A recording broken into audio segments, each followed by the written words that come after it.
Hello, everybody. Welcome to today's webinar brought to you by Bursa Malaysia and managed by our company LifeChamp.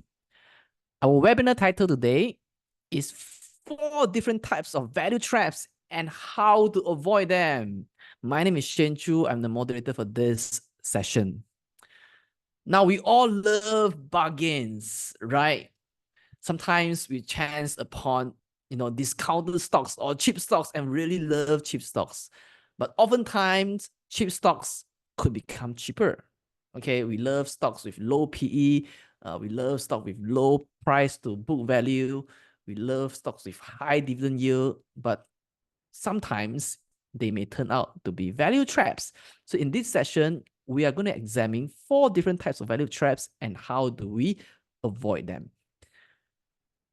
Disclaimer for this session is that whatever we share in this webinar is only for educational purpose. In no way that I give any recommendation for you to buy or sell any listed securities that we mentioned here. If you decide to make any investment decision, you are 100% responsible for all your investment risk. Now, allow me to briefly introduce our speaker today. He is the content producer for kclaw.com, where he has written over 300 articles and served as a regular webinar host and presenter. He's the co-founder of Dividend Vault, where he transforms newbies into investors who can build dividend portfolios independently via education. He himself is a dividend investor, whereby his dividend yield range between 2 to 12% per year. All right, so he's none other than Mr. Ian Tai. Ian, good to have you back here in our webinar series. Hello, Shane. Good to have you. Good to see you back hosting. And of course, it's always a pleasure to be on your platform, although you're organizing on behalf of Bursa Malaysia. It's always nice to actually speak at this wonderful platform. And guys, good evening to all of you. And I have actually prepared a lot of materials. So if I may, I will just share with you my screen. And of course, if you have any questions along the way, I would love to address them right after this sharing session. I'm sure Shane will be more than happy to moderate it. Okay, guys, today we're going to talk about value traps. Now, before that, let me just give you a brief introduction of myself as an investor and how I build my own portfolio. So this is a screenshot of my stock portfolio as of 31st May 2024. So I haven't actually do an update on June. So this is actually what I have done for May. So this is actually how it looks like at this point in time, whereby my biggest holdings is, which is this one. It accounts for 15.9% of my entire portfolio. Then subsequently, the second largest will be 13.5%, then 12.2%. So which means to say when it comes to building my portfolio, the first 3 stocks that I hold dearly, they accounted nothing more than 20%, but they are above 10%. And then we have the 4th and 5th stock, which is at 9%, almost 9%. Then we have 7s, and then we have the 5, and so on and so forth. In total, I have about 17 stocks in my portfolio. Size of the portfolio, 6 figures. Not going to review the numbers to you. Dividend income, 5 figures. Okay, so this is actually the construction of my portfolio. Now, today we're going to talk about what is exactly a value trap. Okay, so just now Shane has actually talked a little bit about it, whereby some of us here, especially let's say for myself, beginning to build my portfolio as a value investor, we like a bargain. We like to actually go to the stock market and shop for discounts. We like to actually find a stock where we believe that it is $1, it is worth $1, it is valued at $1, and the stock price, the stock market somehow offers us to buy this wonderful stock at, let's say, 80 cents, 70 cents, 50 cents, and so on and so forth. Now, the question is, are these truly bargains or are these traps? So as investors, I believe one of the homework is to actually know how to differentiate between the two. All right. So this is actually quite important simply because the ones that are real bargains, they are going to compound your wealth. But the ones that are traps, they will actually hinder your progress as you build your own portfolio. So you need to identify which one is real bargains and which one is fake. The fake one is actually called value trap. Okay, in order to understand value trap, I'm going to just dive deep a little bit about the word value, okay? Now, this is the whole essence of value investing. So let me just read it out to you. Value investing, I believe, or I adopt it after I read multiple books and as well as letters by Warren Buffett. So in essence, this is actually what value investing is. It is actually about accumulating shares of good businesses when they are undervalued over the long term. So the keywords here are accumulation, good businesses, undervalued, and long term. 4 of them. Now, let's expound on these 4. So when it comes to value investing, if you take a look at the first word, which is accumulation or accumulating, so the whole idea about accumulating, right, is that we buy with the intention to keep, which means say when we go into the stock market, we buy a stock, we are actually looking at it from the business point of view, and we want to actually be a shareholder, genuinely as a shareholder of a company. So we are buyer, we buy to keep. We are not buying in thinking that, oh, I'm going to buy it today at $1 and when exactly I'm going to cash it out and sell it for $2. That is actually not our game plan. Our game plan is once we buy at $1, we would like to hold on to it for as long as it is profitable, for as long as it takes. And the duration can be a very long time.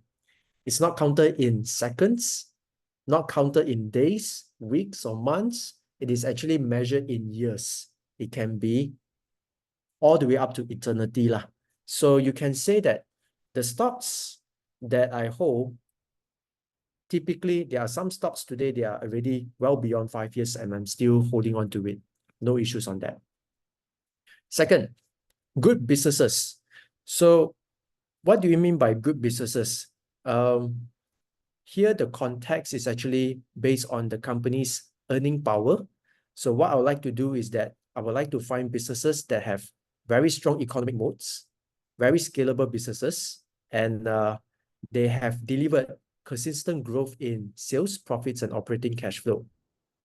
So if a company or if a stock can actually demonstrate that, then I would say that that is a good business. Next, we talk about undervalue, the third component when it comes to value investing.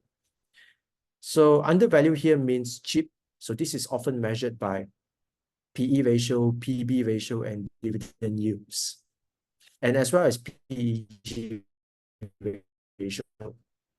So as long as the ratios they are attractive and reasonable, then you'll consider that as cheap or at least fair. Last but not least, we talk about long term, which is about genuine ownership. Genuine ownership simply means we, once again, buy to keep and not to trade. So this is the essence of value investing. Now, here is where the problem comes in. Value trap often happens when investors focus mostly on the word undervalue. You see, there are 4 components to value investing, which is accumulation, good businesses, undervalue, and long term. But then the thing is, value traps often happen when investors only focus on the third component, which is undervalue. And they somehow kind of like dismiss, ignore, or just lower the weightage down when it comes to the first, second, and fourth component. Okay, so do remember that. Now over here, I'm going to just share with you 4 different types of value traps, how they look like, so that all of us can avoid it. All right. And with that, let's move on to the first value trap that I think, all right, it'll be interesting for you guys to know. All right. So by the way, Any questions along the way, just feel free to type in the Q&A box. Okay. Now let's continue. The first of these value traps. So now I'm going to go through four. The first one is called anchoring bias. Okay.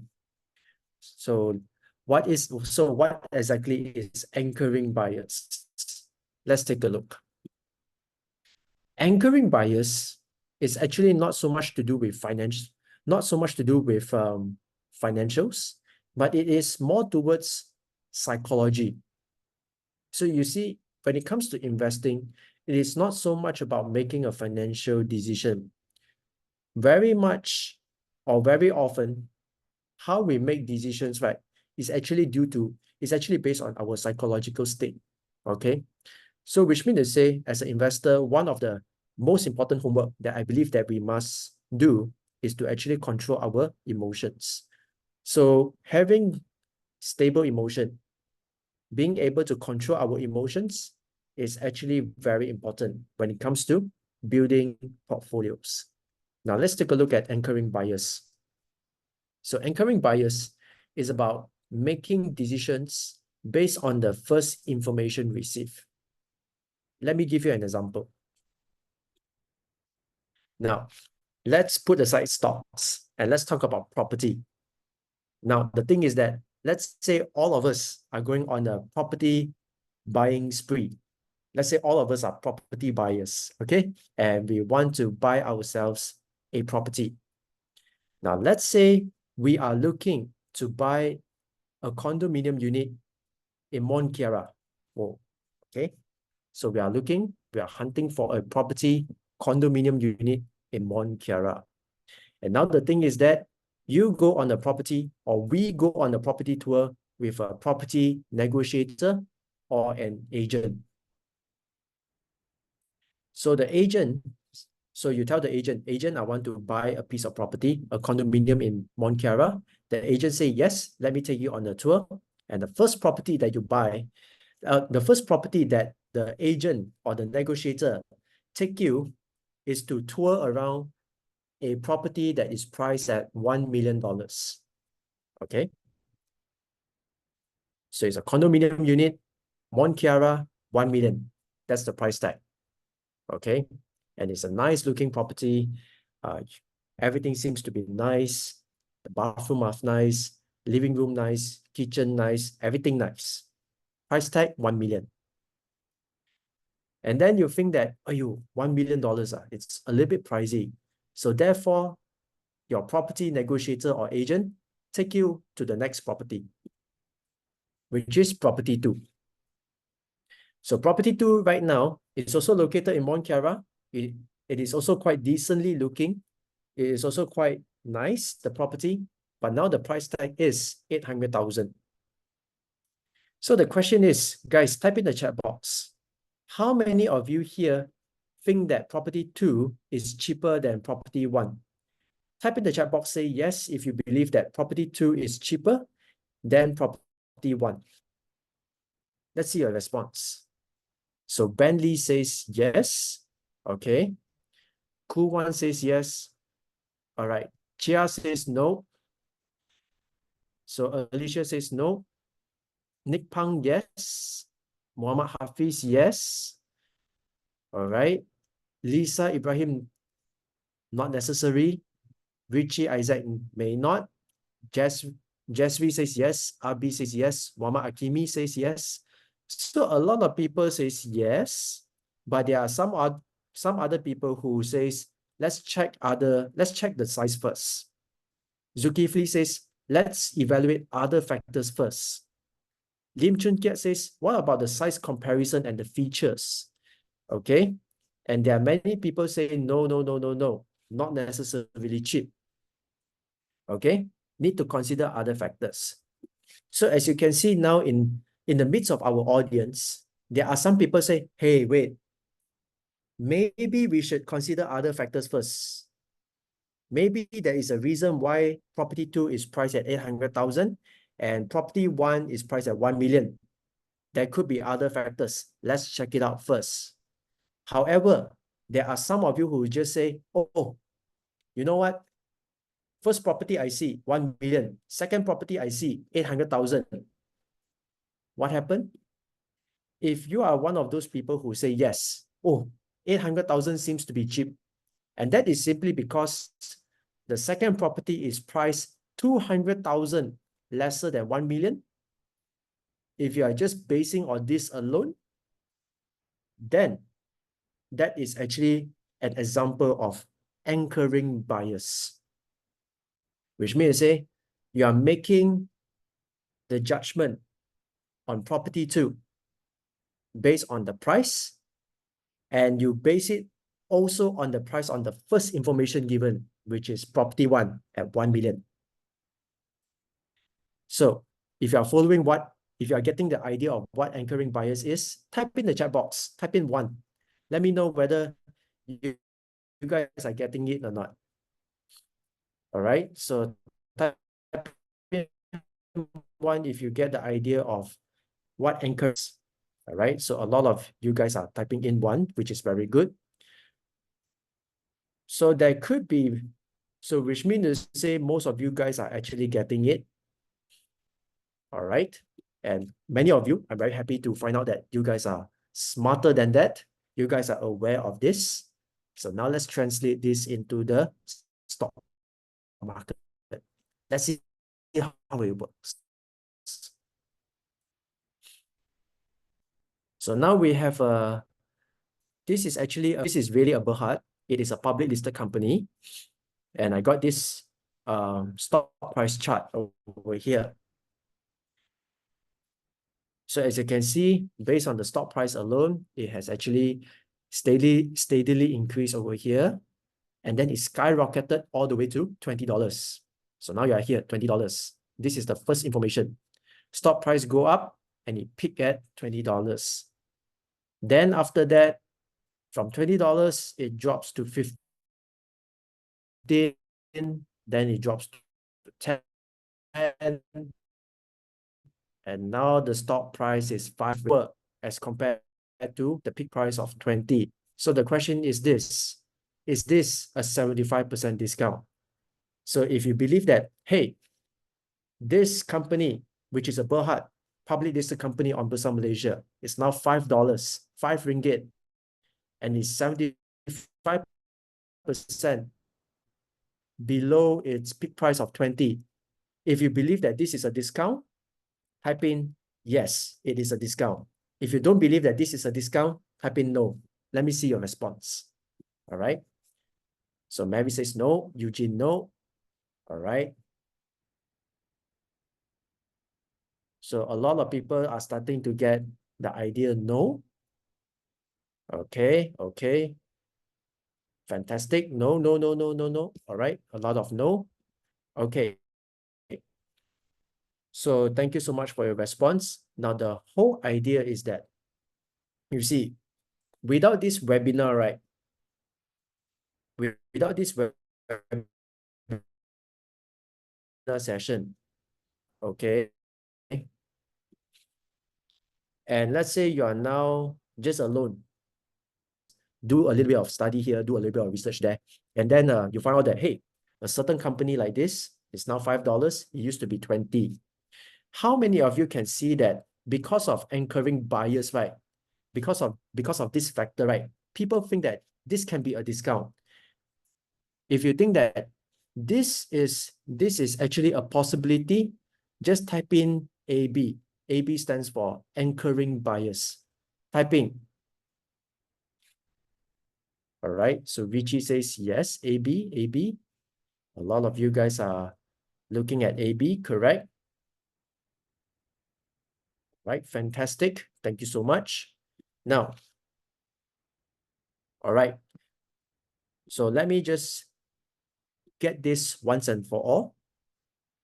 The key thing here is that when it comes to investing, when it comes to building portfolio, these things can happen.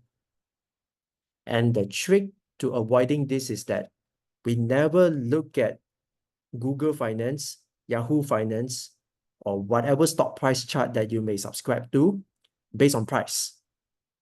Don't focus too much on the price. The price is just the price, okay? what is needed is to do a little bit of study about the company's background, the financial reports and all this, and do proper valuation on it.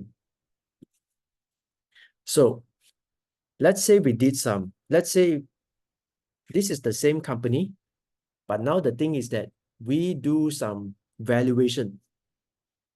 We do a bit of PE ratio calculation for this stock. Now the question is, now here, when it comes to this company, here's the thing. For this company, when it peak, which is over here, $20, the PE ratio, which is based on 2019, all right, figures, the PE ratio is 155. So which means whoever buys here are buying this stock at a PE ratio of 155. From here, it dropped 75% to 5 ringgit.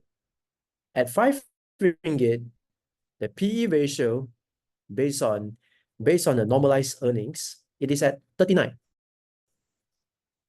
So the question is, how many of you believe that PE ratio of 39, how many of you would like to buy a stock at a PE ratio of 39? How many can accept? If you can accept, just type in accept. If you cannot accept, 39 PE ratio is too high, just type in no. Let me see the response from you guys. All right. So a lot of you guys says no. All right. No, no, no, no, no, no, no. Fantastic. So because of this, if you are an investor and if you calculate the PE ratio, all right, the thing is that this kind of thing, right, can be easily avoided. It's kindergarten, all right? Once you have an awareness of anchoring bias, once you know that you should be doing your valuation, you should be calculating the PE ratio and all this kind of stuff, it is very easy to avoid this kind of mistake, all right? Mistakes like how people actually buy a glove stock, or this is actually a glove stock, by the way. Actually, some of you guys already got it correctly. So you don't need to buy one of this stock at this kind of price. It doesn't make a lot of sense, all right? So once you have an awareness of all this knowledge, then this kind of mistake will not happen. So imagine if you buy it at $5, it goes down, all right, to somewhere between $1 to $2. Maybe here it seems to be about $2 or $3 over here. So if you buy here at 5, now you're still having a capital loss over here, simply because you have purchased a company like this at a PE ratio of 39, which is quite high, right? So you can actually avoid this if you're aware of this value trap. So now, here are some lessons, key lesson points when it comes to anchoring bias. Number one, never look at the stock price. Always do valuation, okay? Never decide on the stock based on the first information. Wow, somebody tell you that the stock used to be this price, now it is at certain price. Don't fall for that. Number two, don't make decisions based on price. Always use valuation ratios. And the final lesson point for anchoring bias is this. Whenever you encounter a company that you think that it is actually quite familiar, you're quite familiar with this company and the price keep on falling, it doesn't mean that the stock is undervalued. So the moral of the story is don't look at price, okay? That is actually the trick to deal with anchoring bias. Next, let's look at value trap number 2. So we are going to spend a little bit more time here, value trap number 2, because a lot of people tend to fall for this trap, okay? Which is the trap of low PE ratio. It's not to say that as an investor, I don't invest in stocks that are of low PE ratio. But the thing is that you need to identify which of these stocks, when it comes to low PE ratio, it's a real bargain. Which of these stocks, when it comes to low PE ratio, it's a fake one, right? It's a value trap. So you need to identify. Now, I'm going to just share with you 3 scenarios of how this can be a value trap. Let's take a look. Situation 1.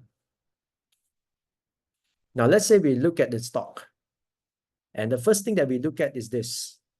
Okay, we study the company's financials, and we know that this company at year 1, it has earned 100 million ringgit. And based on 100 million shares, its earnings per share is 1 ringgit. The stock price at year 1 is 20. So 20 divided by 1, you get a PE ratio of 20. Okay. Then the following year, year 2, the company has made some growth in terms of earnings. Its earnings grew from 100 million to 110 million. Earnings per share increased to $1 or 1 ringgit and 10 cents. Stock price has increased to 27 ringgit and 50 cents. So if we take 27 ringgit and 50 cents divided by $1 and 10 cents, your PE ratio is 25. Now, here is the next situation. Now, here is the real situation. Pay attention, huh? Okay. From here to here, normal. From here to here, here's the case. Okay. Now we are at year 3.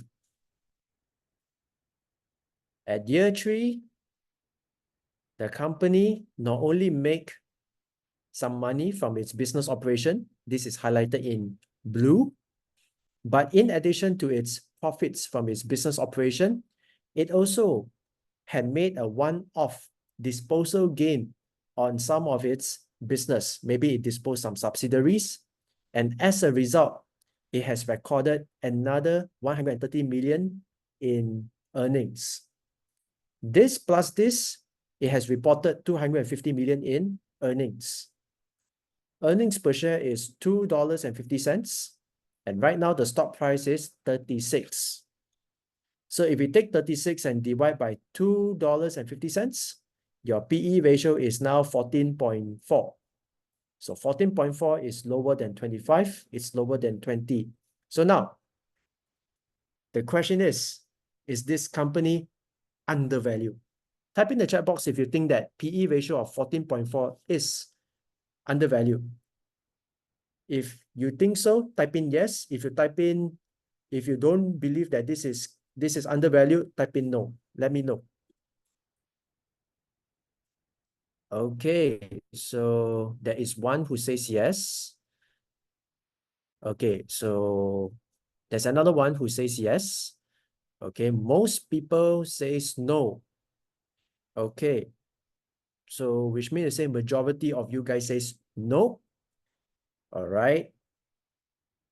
Only just 2 of you guys says yes. Okay, so for the benefit of everybody, let me just explain. So the answer is actually correct with the majority, which is no. All right. That's not how you use your PE ratio. And how people fall into this trap is that they don't read financial reports, they use screeners. All right. So they use screeners whereby they just screeners, they are machines, right? They just take the stock price and take the latest earnings per share, and then boom, they say the PE ratio of a certain stock is 14.4. And then they think, oh, I never seen this before. How come this stock, the PE ratio used to be above 20, now the PE ratio is 14.4? It doesn't, wow, this seems to be a bargain. Not quite, huh? So most of you are getting it correct. And if you know, some of you guys put in the comment, which I very like it, which is Lim Chun Kiat says, you have to look at the core profit. Exactly. All right. When it comes to using PE ratio, you must look at the stock's actual ability to earn money. So in this case, what should investors do? Investors should take this 250 million, you minus off this one-off disposal gain. So the core profit that you should be getting is about 120 million. Your earnings per share, if let's say the company continues to maintain its numbers of shares at 100 million, your earnings per share should be $1.20. Then you take stock price of 36, divide with $1.20. That is how you get your true PE ratio. From there only we decide whether the stock is really a bargain or not quite a bargain. That's how you do it. Okay. So that is situation one. All right. Good job, guys. You guys are actually doing it. Most of you guys are getting it really, really well. It's time for us to look at situation two. Let's get into it. Now, we are at year X. The stock is making 50 million ringgit in earnings. That's the latest earnings. So based on 100 million shares, the earnings per share is 50 cents. The stock price for this stock is 4 ringgit and 50 cents, and the PE ratio is 9. Okay, that's it. I'm going to just pause it here.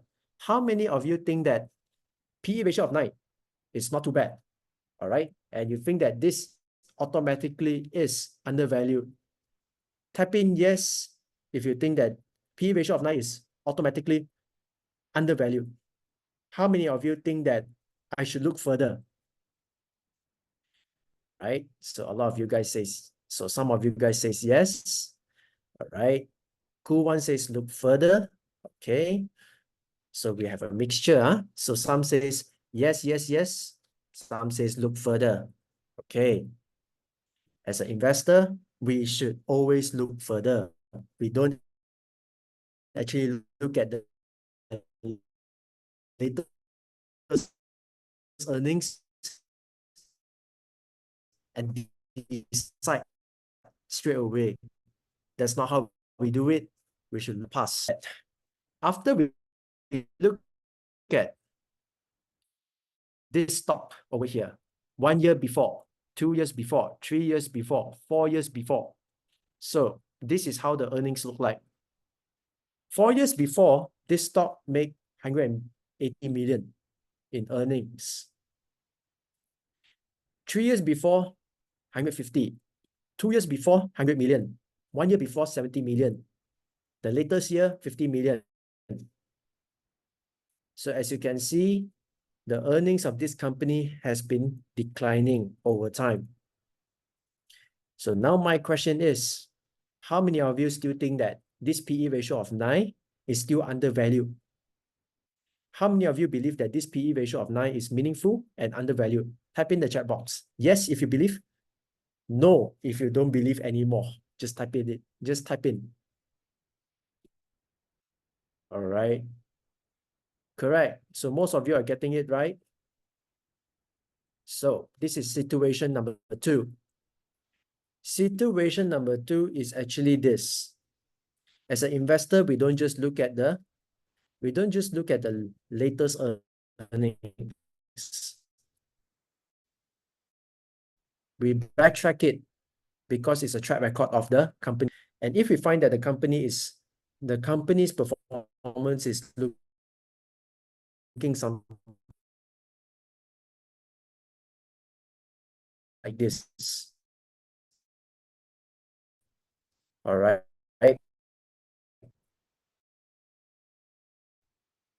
Once upon a time, it used to. Now, if the fundamentals over here will be deemed to be weakened over time.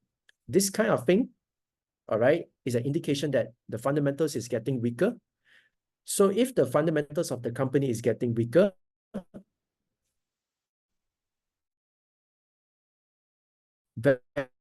valuation ratios like PE ratio is no longer meaningful.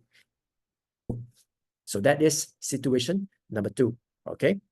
So situation number 2 is a value trap simply because a lot of people are not aware of this, and then they just say PE ratio 9 cheap, buy. They forgot that they need to account for what happened in the past. So that's a value trap. Now, let's look at situation number 3. Situation number 3 looks something like this. Okay. So now we have a company where if you look at this annual report, you can see that the earnings have been increasing consistently over the long term, up from 100 million to 110 million, 125 million, 145 million, 170. So the earnings per share has been increasing over time. Now, here's the thing.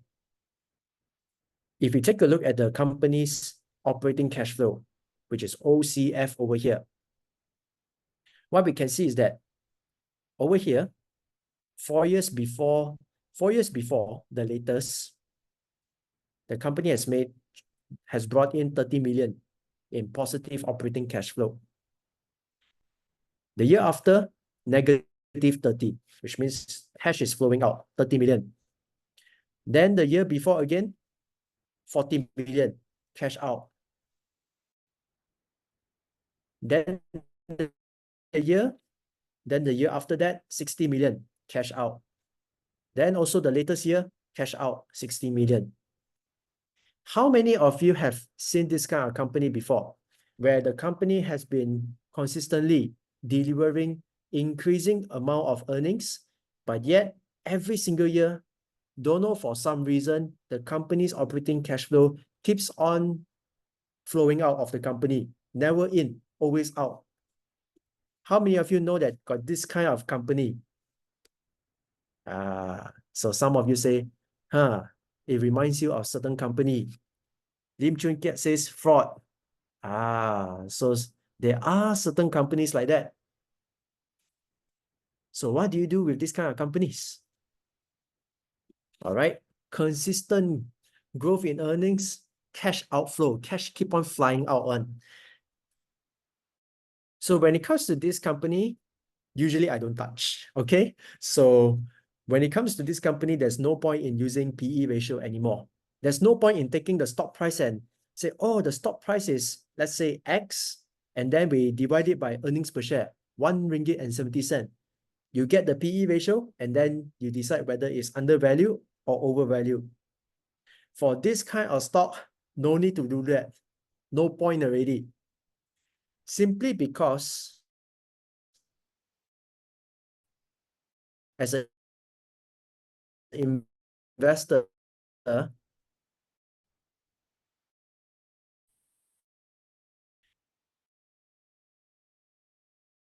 earnings, very good ability to generate over the long term.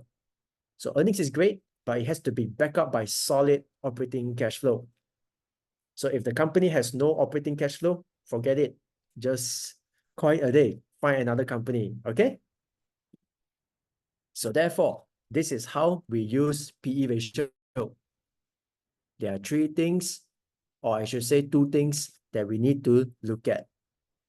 Number 1, exclude all one-off abnormal gains and losses. Okay, anything that is not so business operational, all right, we have to exclude those kind of gains when it comes to calculating PE ratio. That's 1. Number 2, a stock, all right, when it comes to earnings, the earnings here, what we need to do is that we need to find out the actual ability of the company when it comes to earning recurring and increasing profits. So which means to say, if you find out that the company is making 100 million ringgit in the latest financial report, so the question to ask is that, can the company continue to make 100 million or more in the future? All right, so that is actually what we are thinking. So we are not looking, so that's why we, once again, going back to the first one, if this 100 million ringgit is inclusive of one-off gains, that's why we remove it. And last but not least, after 1 and 2, the third one is that you have to actually look at operating cash flow. Make sure that the company, as long as it's continuously growing its earnings, its operating cash flow should be positive, and continues to grow. If it fulfills all these factors, then only we can use PE ratio. All right. So with that, we have covered the second value trap, which is low PE ratio. Now, next we are going to look at low PB ratio. Okay, let's take a look at the third one, low PB ratio.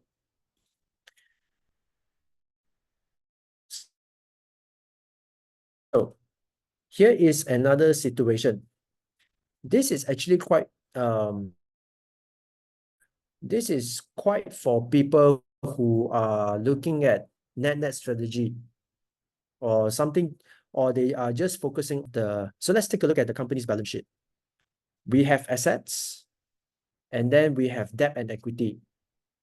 So this is the assets of the company. We have property and equipment, we have inventories, and then we have cash. All this add up 1 billion ringgit. So we have 1 billion ringgit, and this 1 billion ringgit is funded by debt 100 million, equity 900 million. So which means to say, if you sell off everything, you sell off the property, you sell off the equipment, you sell off all the inventories, you can't sell off cash. All right, so you already got the cash. Assuming that you sell off everything and you somehow get $1 billion.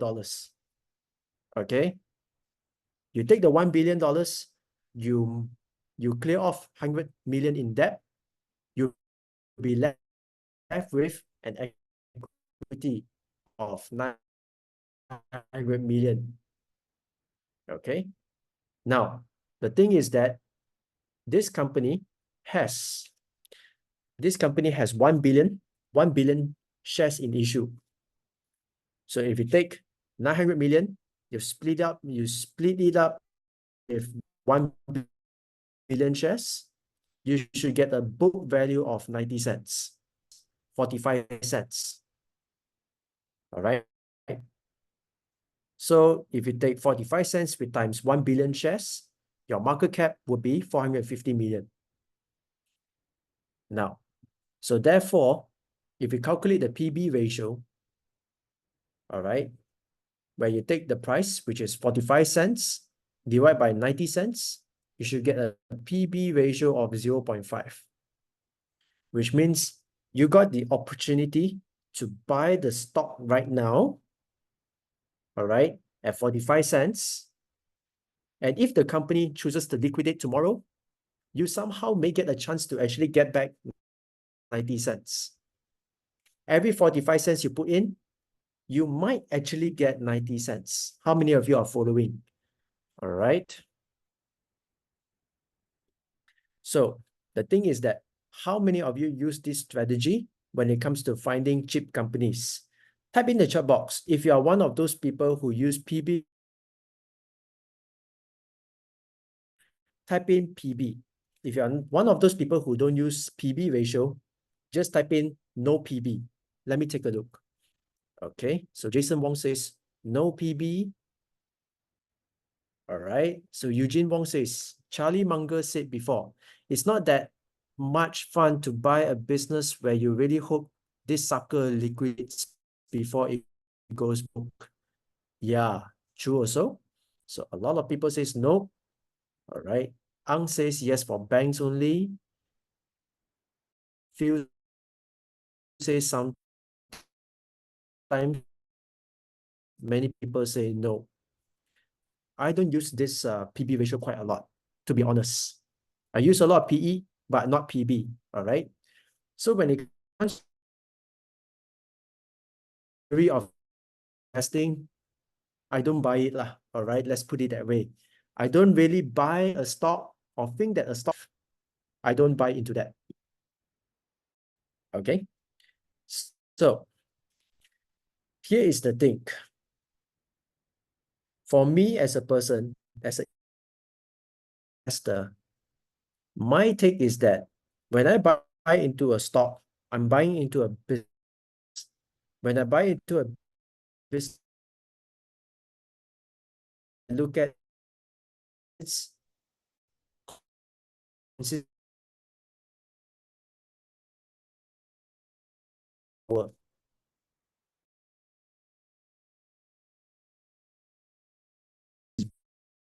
value. So looking at this company, where, or I guess that's fixed. Let me just continue. So let's say we are looking at this company, and I know that the earning power of the company diminished,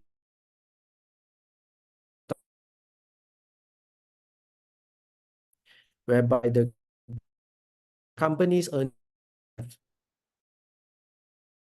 increase from 180 million to 150 to 100 million.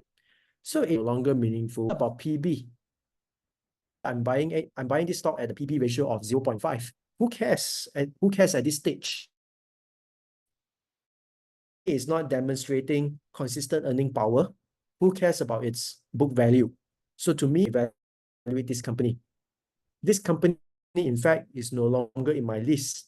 So there's no need to actually think about whether or not this company is undervalued or overvalued. We just kind of like throw it in the rubbish bin. Next scenario. This is actually a worse scenario than the first one. A lot of companies where their PB ratio is below 1. It can be 0.5, 0.4, 0.8, whatever.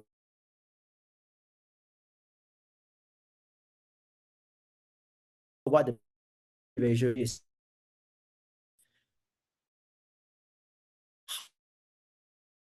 Many of you would like to buy a stock whereby its PB ratio is below 1, and below 1 means a lot of people think that it's cheap, but then if you look how it looks like, how many of you are interested in buying this kind of stock? All right. Ian, I think your internet connectivity has been Okay, very low poor PB for a while. Yeah, I in suggest terms you turn off of your video. Right, I think the speaker has just dropped off the line. Um, let us wait for him to reconnect back. Ian, you your still poor or not? internet connectivity was very poor just now. I suggest that you turn off your video camera so that it allows a smoother transmission of your slide and voice. Okay, let me just remove this. How about right now? Is this okay? Is this okay, guys? Yeah, I can hear your voice. So Shane, should I continue or how? Yeah, carry on, carry on. I think maybe Carry you on, should, huh? yeah, I All think maybe right, you should apologies. repeat the entire slide, because your audio connectivity has been lagging. Okay, so which part Can should you I repeat start the off? entire point? For which one? PB? Or I just stop at where exactly should I begin, Shane? I think for that slide, the last slide, From here or from here? I think from here. Okay, so let me just repeat from here, huh? So when it comes to PB, I don't really use it a lot, simply because as an investor, the key thing about investing in a stock is to buy into a business that has demonstrated and will demonstrate consistent earning power. All right. So the earnings is actually more important than the balance sheet. Now, the thing is that some people may buy into a stock simply because the PB ratio is very low. Okay, like 0.5, 0.4, 0.8, whatever the amount is. But to me, what is the point if I find that the earnings of the company look something like this? What if the company has demonstrated diminishing earnings power, whereby its earnings have actually declined from 180 million to 150 million, 100 million, 70 million, and 50 million? So if you see that the company has been consistently reporting decline in earnings, then what's the point of using PB ratio? All right, so that's my take. Now, another situation, all right, is where it's worse than the first one. Some people may buy into a stock simply because the PB ratio is very low. But if you look at this kind of income statement, the stock is actually making losses for the past 5 years. Now, in this case, what is the point of buying this stock? It doesn't even make money. There's no PE for you to calculate. So why bother about PB? So in this case, there's no longer any meaning the valuation ratio. Okay, when it comes to determining if this stock is undervalued or overvalued, no point already. And also for this case, all right, once again, doesn't matter whether the PB ratio is 0.5, 0.4, or 0.8.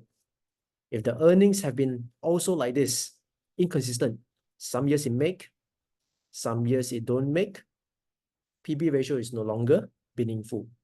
All right. So the thing is that when it comes to PB ratio, right, it's really not my preferred style. It's simply because PB ratio, if one only uses PB ratio to evaluate a stock, it is actually just a strategy, a valuation metric that focuses only on the current balance sheet. And this may work if the company chooses to liquidate, which most likely it will not.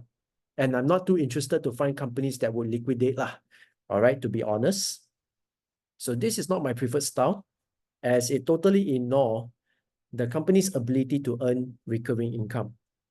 So when it comes to this value trap, right, it is not so existent for me lah, simply because I don't think I will fall for this kind of value trap simply because I don't really use PB ratio that much lah. All right. And now, oh, this is very interesting. High dividend yields. Okay. So the thing is that a lot of investors, including myself, will want to actually achieve high dividend yields. All right. So who likes to buy a stock at, let's say, $1 and receive, let's say, 6 cents, 7 cents, 8 cents in dividends per share, whereby you're getting a dividend yield of 6, 7, 8%. Who doesn't like that? Now, this could be one of the key value traps that many dividend investors or many sincere value investors might fall for. Okay, let's take a look. This will be very interesting. Okay, raise up your hand or type in yes. Okay, if let's say you're interested in this kind of stock. Over here, we have the latest year. The dividends per share is 7 cents. Stock price $1. So you're getting a dividend yield of 7%. How many of you will be interested to buy this stock at 7% dividend yield? Oh, Doris is already saying, look further.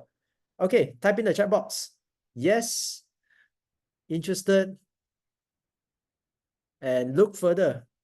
If you haven't made your decision, you can put in look further. So a lot of you guys are already saying yes, yes, yes. Okay.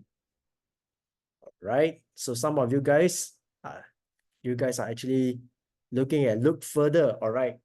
Need past record. Very good. Okay, 7% usually not sustainable. Better 3 to 4%. Okay. A lot of people say look further. Fantastic. Now, let's look further. Okay. Now, this is another piece of information that I would like to give it out to you. By looking further, okay, if you look back the past 5 years, every year it pays you 7 cents in dividends per share. Every year, without fail, you will get 7 cents. 7 cents in dividends per share. Now the stock price is $1. Dividend yield 7%.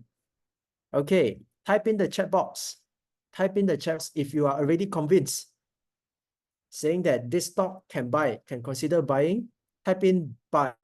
If you are okay, happy with what you see, type in buy. If you are not happy and still want to look for, type in look further. All right, let me know. So a lot of people say buy, buy, buy, buy, buy already. Okay, okay. Q1 says look further, look further. Chu Channing says look further. Fantastic. Okay lah.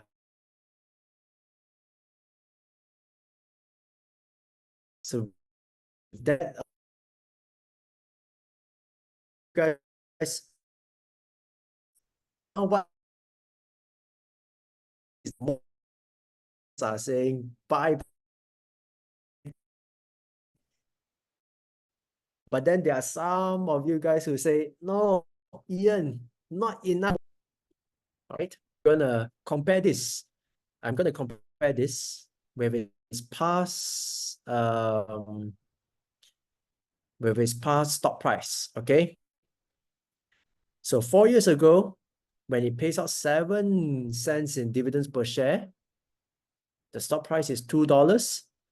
If you buy it, if you buy the stock here at $2 and it pays out 7 cents, your dividend yield will be 3.5%.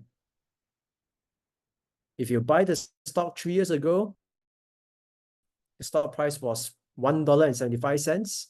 So your dividend yield will be 4%. 2 years before, the stock price was at $1.40. So the dividend yield will be 5%. So after so long, it has continued to drop. Right now, this is the lowest price you can get for the same stock that has been paying consistent dividends for the past 5 years at 7 cents per share. All right.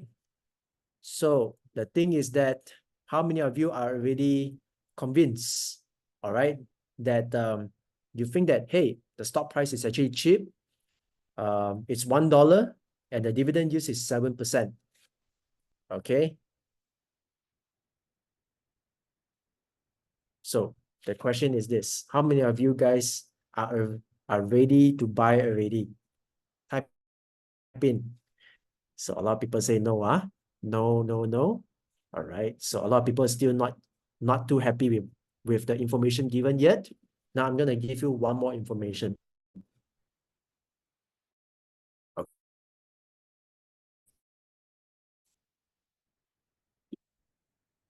The earnings. Okay. All right. This is the full information that I can give you. This is the full information. Let me explain to you. The blue color here, this would be the dividends. 7, as you can see, is a flat line over here, 7 cents per share. But if you look at the company's earnings, the earnings have been decreasing over time.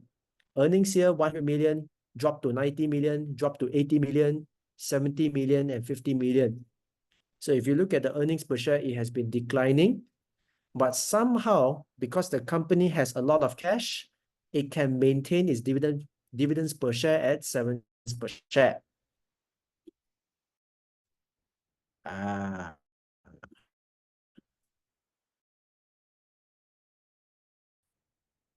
Okay.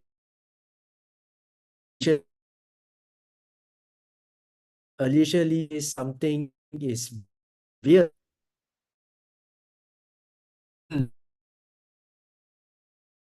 Yeah.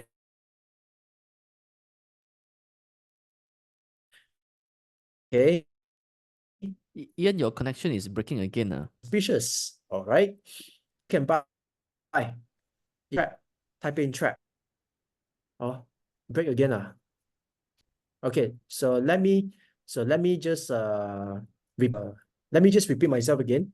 Based on the information given, how many of you say that this is actually can buy? Just type in buy. And how many of you are saying that this is a trap? Then just type in trap. All right. So you didn't say trap. No, Zaharuddin says trap. So loosely trap. Now a lot of people can see the trap already, huh? Okay, fantastic. So guys, this is how not to use dividend yields. Okay, this is how not to use dividend yields. Just now, the whole reason why this case study is done is simply because there are some people who just based on the latest dividend yield, then they decide. This one is level one kind of investor. All right. The type that will fall for this kind of trap. Based on latest dividends per share, stock price can buy already. Cannot. That's level one. Level two is the kind of people who backtrack. Oh, let me see the past record of dividend payout. From there, I can decide already. Cannot. Not yet. That is level two kind of investor. Cannot. Level three is the type that will do relative comparison of dividend yield. So they see what kind of dividend yield that they can actually get in the past and compare it with the present. From there, they can decide already. The answer is not yet. This kind of investor is level three. The final one would be level four. So when it comes to level four, at the very least, they believe that if a company can pay out 7 cents, its earnings should be more than 7 cents so that the dividend payout would be sustainable. So if you are level 4 and you can see this through, then you should be able to avoid such such value traps already. So back to how not to use dividend yields. Okay. Look at this flow over here. This is how some people fall into value trap based on dividend yields. The first one is, step one is they filter stocks with the highest dividend yield using screeners. Okay, so which means they go and use some screeners and then they filter out the stocks with the highest dividend yields. From there, they select the ones with the most consistent dividend payouts. Then they compare the current dividend yield with the past historical. And then from there, they can make decision already. So if your system looks something like this, then you are very prone to value traps. So now, the question is, how do we avoid this kind of value trap? All right. The key thing is to always go back into basics. And over here, the ultimate solution to avoiding value trap is to make sure that you assess the fundamentals of the company first. Okay, look at the company's economic mode. Look at the company's income statement for the past 10 years. Make sure that it has delivered consistent growth in sales and profits. Check out its cash flow statement, making sure that its operating cash flow has been rising over time. And then we look at its balance sheet just to make sure that it really has the cash to pay out dividends. All right. And also, it has the capacity to service its debt if the company is leveraged, or even better, if the company is not leveraged, doesn't use a lot of debt, very good. This kind of fundamental quality must be there first. If you find such a company, very good, then only you do the valuation. All right. If you can do that, most likely you can avoid almost all the value traps that are in existence in Bursa Malaysia. All right. Almost lah. All right. Give it a 80% or 90% chance of eliminating such risks of hitting value traps. Okay. So if you happen to be one of those people who want to invest for dividends, this is a smarter way to do it. The first step is not to look at high dividend yields. That's the wrong move already. The first step is to look at business model. Then we talk about earnings power. Then only we do valuation, like dividend yields, PE ratio and dividend yield. Then after we have done the business model, the financial strength, and the valuation, then only we consider buying the stock if the company is really, really undervalued. All right. So which means to say, by focusing on good businesses, you can actually avoid a lot of value traps in the stock market. All right. So with that, I have ended my sharing session. So sorry that some of the part that's breaking due to internet connection. And with that, I'll pass back the control to Shane. Shane, all yours. Thank you so much, Ian. I think during Q&A, you can turn on your video camera, I guess. All right. So if you have any questions to ask our Yep. speaker today, please write in the Q&A. Or if there's any part that you want him to clarify again, or because of the poor internet connectivity that you didn't get to understand it better, so you can type in the Q&A, so we'll attempt to readdress the point that went missing just now. Mhm. All right. There are some questions, right? Yes.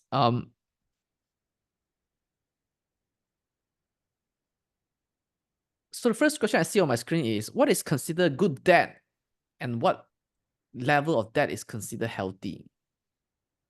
Okay. So the thing is that you can calculate its gearing ratio.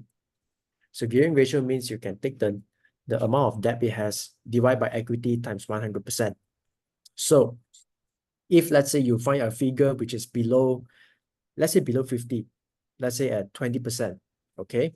So usually that is actually quite healthy lah, which means to say the company is actually very much low in debt. But with let's say, if let's say you find yourself a company that has quite high in terms of debt, typically what I like to do is that I like to take let's say amount of debt. Let's say if a company has $1 billion in debt, the next thing I will actually look at is actually the company's operating cash flow. All right. So if the company has $1 billion in debt, but the company can make 500 million in operating cash flow, which means say if you choose to, right, it can actually it takes the company 2 years to actually clear off the debt, then I think it's actually quite helpful lah. All right. So I would tend to measure debt with operating cash flow because you need good cash flow to service debt. If a company has a lot of debt, but it struggles to actually generate operating cash flow, it's like someone with debt and it struggle to pay his bills. I mean to say, even banks also lend out money based on our ability to pay off debt, our employment, our business income, and all this kind of stuff, right? So if our ability to get debt is through our income, then I guess it's the same thing with stocks. Thanks, Ian. So Shane, or yours? All right. The next question is from Askar. Now, while the webinar focus today is on avoiding value traps, are you able to provide an example of a stock that initially appeared as a value trap, but later turned out to be a good investment? So this can help to illustrate the importance of analysis. At the back of my mind, I think of a stock lah, but I won't name the stock lah. But it's just funny to see that stock. Okay, because I think these days there are a lot of companies that doesn't. I mean to say that the stock price performance over the short term is crazy lah. All right, it's just funny to think about it lah. Okay, so I won't name any stocks for the time being lah. But in most cases, if the stock actually, if let's say after I have presented quite a number of ways on how people fall into value traps, the way of anchoring buyers, the way of low PE ratio, which means you take the latest earnings per share and forget about the past record, or you kind of like included the one-off gains into calculating your PE ratio, or you kind of like fall into the fall into the trap whereby the company has been, wow, so nice, polishing the earnings figure, but no cash flow one. Usually they end up bad lah. It will not turn out to be a sustainable, good investment. Just avoid that and you should do fine lah. All right, so the next question is from Y Chong.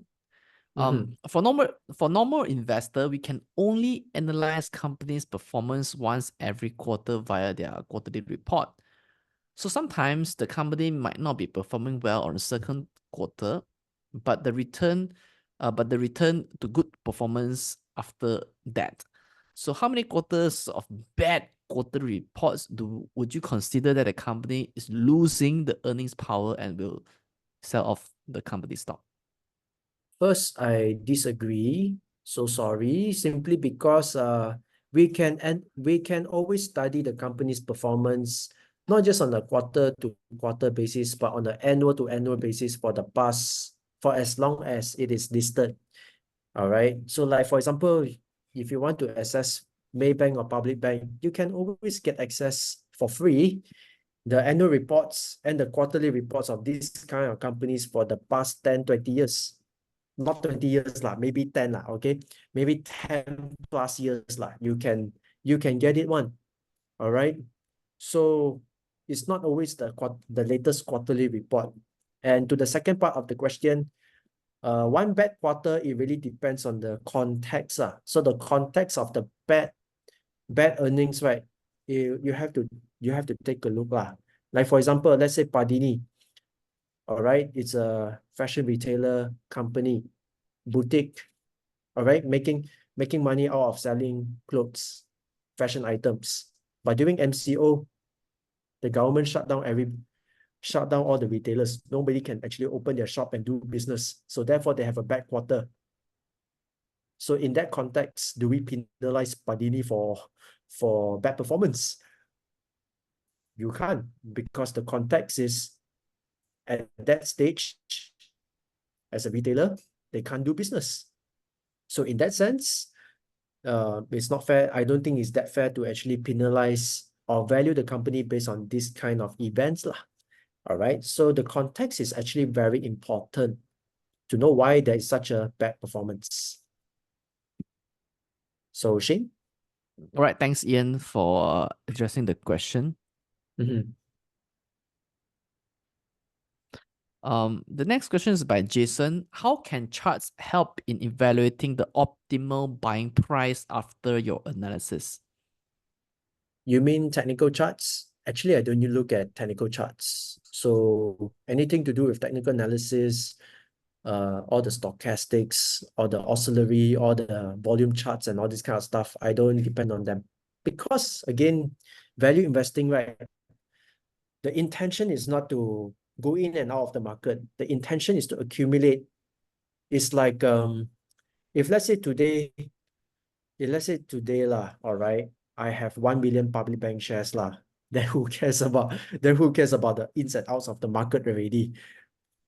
You probably just sit on your 1 million public bank shares and just enjoy every half a year the dividends that come in lah. All right. So the whole mindset is about accumulation, not so much about trading. Right, thanks, Ian. So Mhm. are the growth stock selection criteria similar to dividend stocks? So this is a question by Chen Ning. Growth and dividend, they are similar in one way. Both of these companies are profitable. Both of these companies, when it comes to operating cash flow, they are positive and growing. The difference lies in how the company chooses to utilize these profits and operating cash flow. So for dividend stocks, profit come in, cash flow come in, they pay out most of them to shareholders. Done. Okay? It's like your Carlsberg and Heineken. Bringing in cash flow, very profitable, but it's not like the government is going to give them another license to build another brewery anytime soon. So because of this, they might as well just pay out whatever they receive to shareholders lah. So in that sense, that's dividend stocks. But for growth stocks, profit come in, cash flow come in. But hey, wait a second. There are some ways I can use to actually maximize the benefit of the company. Like, for example, if the company is very high on debt, pay debt. If the company wants to do share buyback, they do share buyback. If the company wants to do acquisition, I want to buy out my supplier, my distributor, my vendor, my competitor, or I want to invest in another business which is unrelated to my business, I do that acquisition or capex. So now this will depend on the capital allocation strategy of the company. So in terms of growth, that is actually coming into play when it comes to that kind of consideration. So All right. Shane? Thanks, Ian. Uh-huh. So the next question is by Rusli. Mhm. Can we consider the target price and recommendations from the investment banks analysts to buy and sell and avoid value traps? You see, when it comes to target prices, what if I actually like the analysts, you see there are different banks, there are different stockbrokering houses, they're going to have very different people as their analysts. So we do not know who the analysts are in the first place, right? There could be 20s of them. Now, assuming that there is a stock, let's say stock A, and then we have this analyst, and then they give you the target price, which is $5. So this is your first information, right? $5, lima ringgit. And then the stock price now is 350. Do you see that as a discount? All right. Or are you making a decision based on influenced by this $5? So in that sense, that is actually value trap number one already, which is anchoring bias. You're making a decision based on price and not just price. It's someone else's target prices.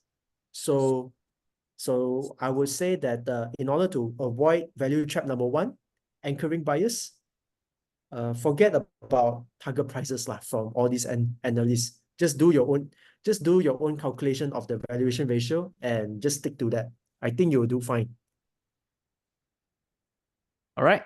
The next Yeah, question is by Mohammad Rusti. Which is more important? Is it cash flow operations from operating activities or net profit? both. Look at both. Very important.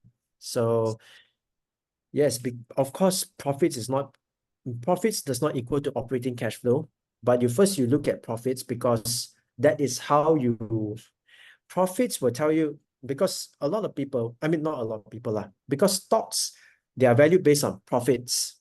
It's like PE ratio. It's a valuation metrics based on earnings.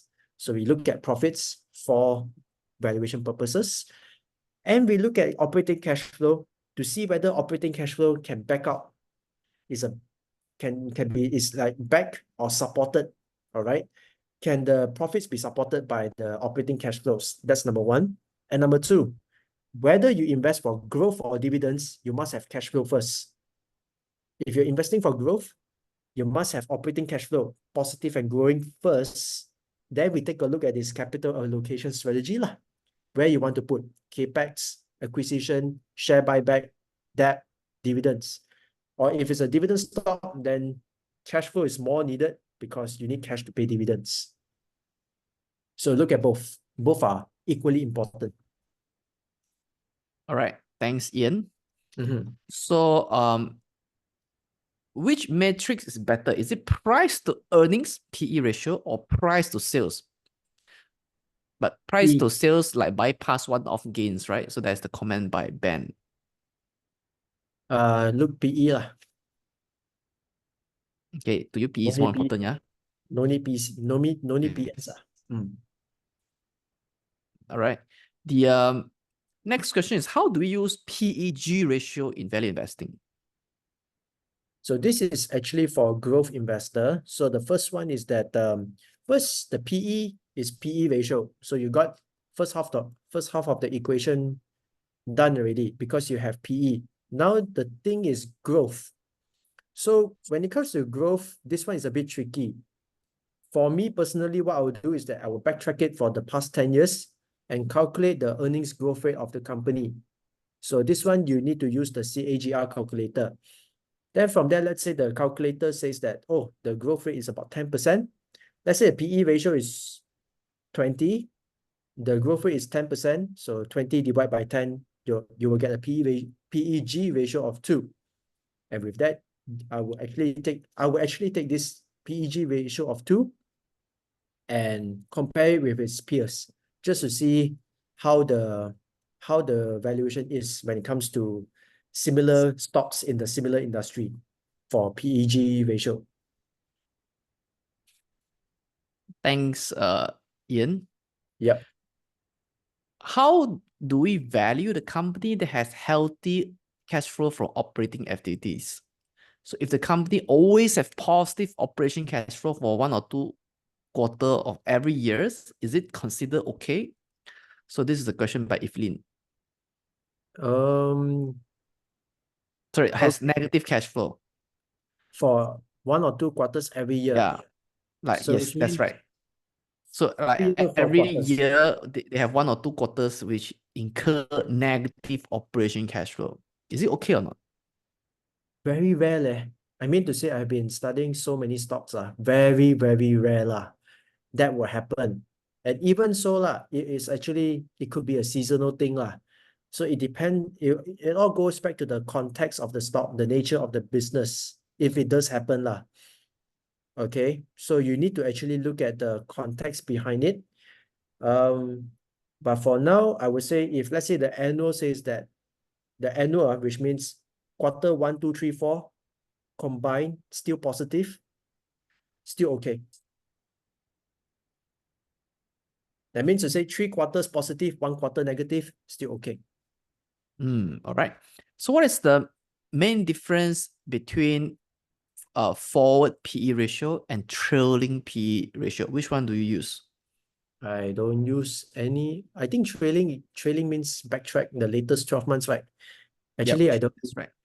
I use trailing, but I don't use forward. You don't use So forward. I don't use forward. Why not? I don't know. So I mean to say, I look at forward. I guess forward simply because it's actually based on what is to come over the next 12 months. That's like that means to say there's some element of projection, right? But if it's trailing, at least I get to see, oh, it is actually actual. Actually, the company has already made 100 million. So I will base on that lah. But if you use forward PE ratio, it's like the company could be making 100 million.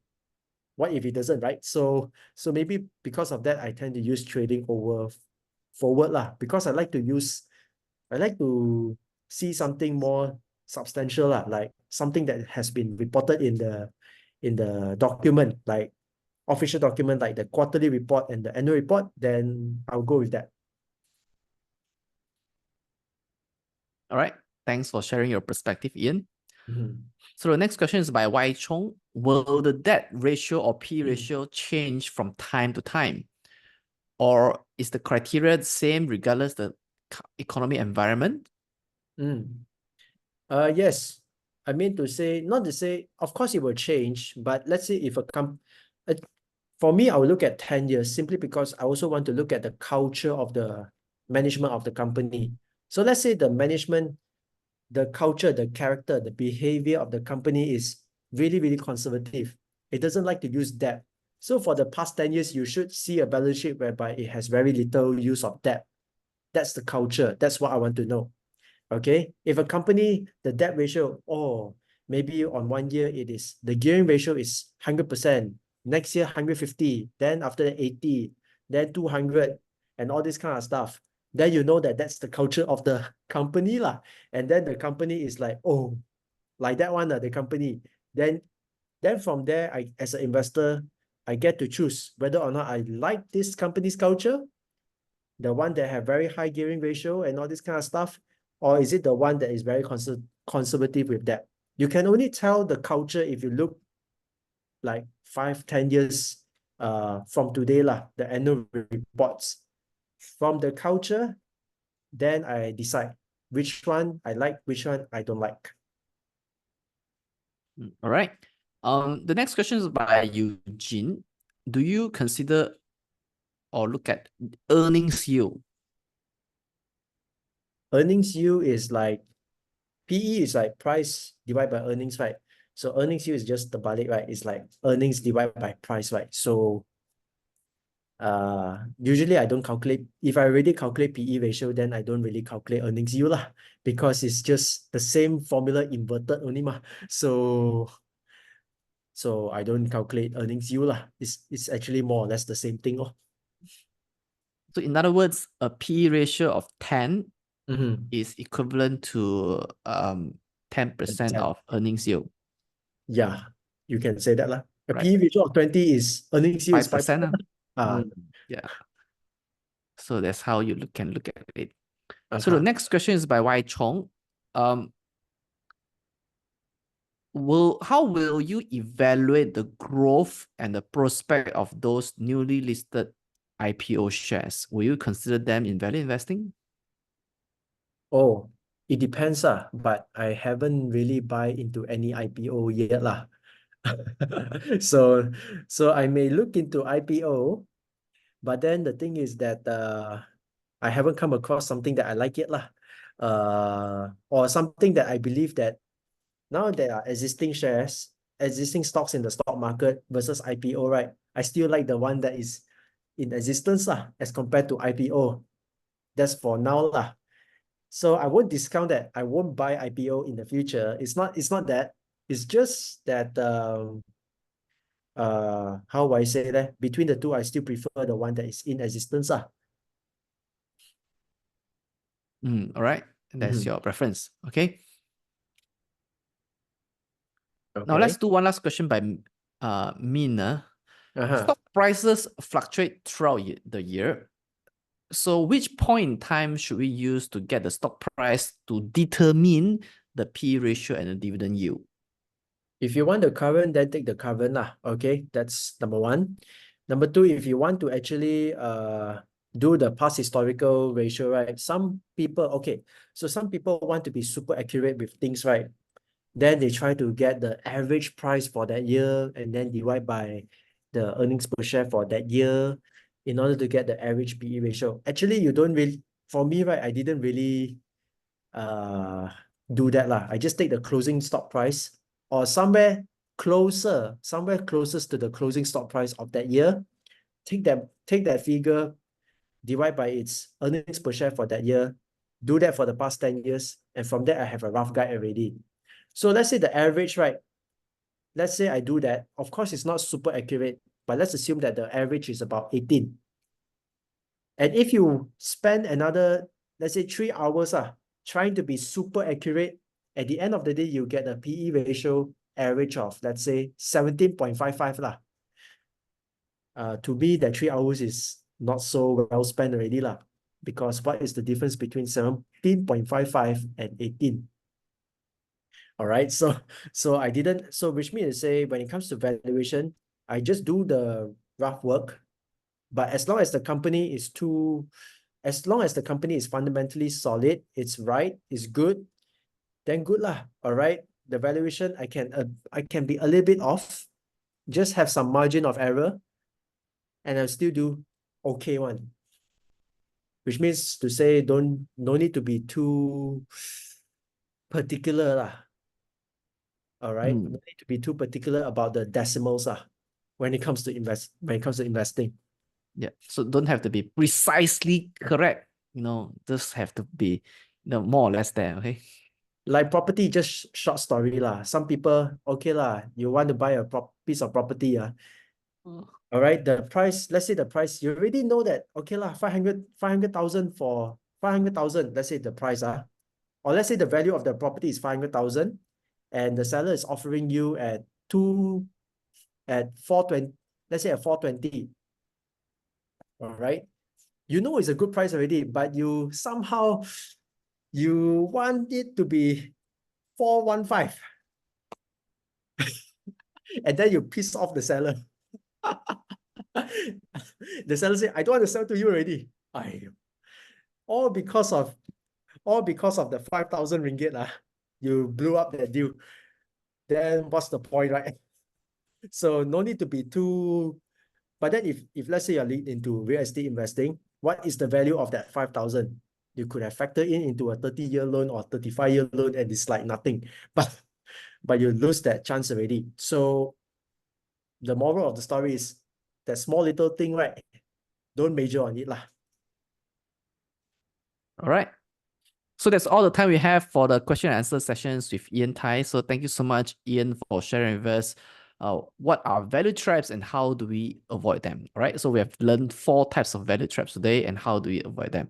So ladies and gentlemen, you just heard from the co-founder of Dividend Vault, Mr. Ian Tai. Thank you so much, Ian. All right. Thank you so much, Shane. Thank you so much. And thank you so much, guys, for staying with me.